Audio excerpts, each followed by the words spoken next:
প্রথমবারের মতো গরুর মাংস রান্না করছি। বাকি সবকিছু রান্না করা আমার হয়েছে, কিন্তু গরুর মাংসটা রান্না করা হয়নি, কারণ আমার শাশুড়ির হাতের গরুর মাংস আমার হাজবেন্ড অনেক পছন্দ করে। যেহেতু আমরা চলে এসেছি গাজীপুরে, এখানে আমাকে একা একা রান্না করতে হচ্ছে, তাই এখন আর কোনো অপশন নেই, আমার হাতের গরুর মাংস রান্নাই খেতে হবে আমার হাজবেন্ডকে। আমার এই নতুন সংসারে প্রথমবার কিন্তু আমি দই রান্না করে দেখিয়েছি, আর দ্বিতীয় রান্নাটাই হচ্ছে গরুর মাংস। আমার হাজবেন্ড গরুর মাংস খেতে অনেক পছন্দ করে, তাই ভাবলাম প্রথম রান্নাটা না হয় আমি গরুর মাংসই রান্না করি। যেহেতু আমার হাজবেন্ডের গরুর মাংস অনেক পছন্দ, তাই আমি গরুর মাংস রান্না করছি খুব ভালোবেসে। আশা করছি অনেক মজা হবে। ইউটিউব দেখে দেখে শিখে নিয়েছি কিরকম করে রান্না করতে হয়। আগের কালে কিন্তু মাদেরকে ফোন করে, খালাদেরকে ফোন করে শুনতে হতো, আম্মু কিভাবে রান্না করব, একটু রেসিপিটা বলে দাও না। এখন কিন্তু আর আম্মুদেরকে লাগে না, এখন কিন্তু ইউটিউব দেখেই সব রান্না করা শেখা যায়। যাক, আম্মু আর শাশুড়িকে না জ্বালিয়ে সুন্দরভাবে রান্না করে ফেলতে পারছি।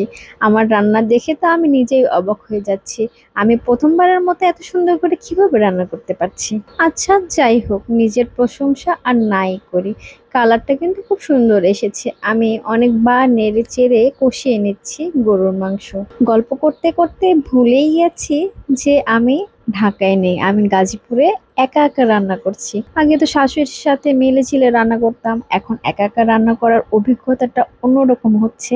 ভালোই কিন্তু লাগছে, খারাপ না। কিন্তু আবার যখন মনে পড়ছে আমি একা একা, তখন কিন্তু আবার ভয়ও লাগছে। আমার হাজবেন্ড তো অফিসে, আর আমি একা একা রান্না করছি। যদিও রান্না করতে করতে সময় কেটে যাচ্ছে, তারপরেও তো আমি একা একা মনে পড়লেই খারাপ লাগে। আমি আগে কখনো একা একা থাকিনি। বাবার বাসায় যখন ছিলাম বোনরা ছিল, আব্বু আম্মু ছিল। শ্বশুর বাড়িতে যখন ছিলাম শ্বশুর শাশুড়ি ছিল, ভাইয়া ভাবি ছিল। আর এখন আমি একা একা। আরেকটা নতুন অভিজ্ঞতা আপনাদের সাথে শেয়ার করি। এখন কিন্তু আমাকে বাজারও করতে হচ্ছে। আমি কিন্তু আগে কখনো বাজার করি নেই। আমার হাজবেন্ড অফিস থেকে আসলে দুজন মিলে সন্ধ্যার সময় বাজারে যাব বাজার করতে।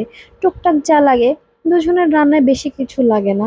যদিও আমি আগে কখনো দুইজনের রান্না করিনি, আমি কিন্তু আগে 6 জনের রান্না করেছি আমার শ্বশুর বাড়িতে। এখন যেহেতু আমরা দুইজনের রান্না, পরিমাণগুলো বুঝতে একটু অসুবিধেই হচ্ছে, কিন্তু ঠিক হয়ে যাবে আশা করছি রান্না করতে করতে। যাই হোক বন্ধুরা, লাস্ট লুক তো আপনাদের সাথে শেয়ার করলাম। সুন্দর এসেছে গরুর মাংসের কালারটা, খেতেও মজা হয়েছে। আর সাথে রান্না করেছিলাম ডাল।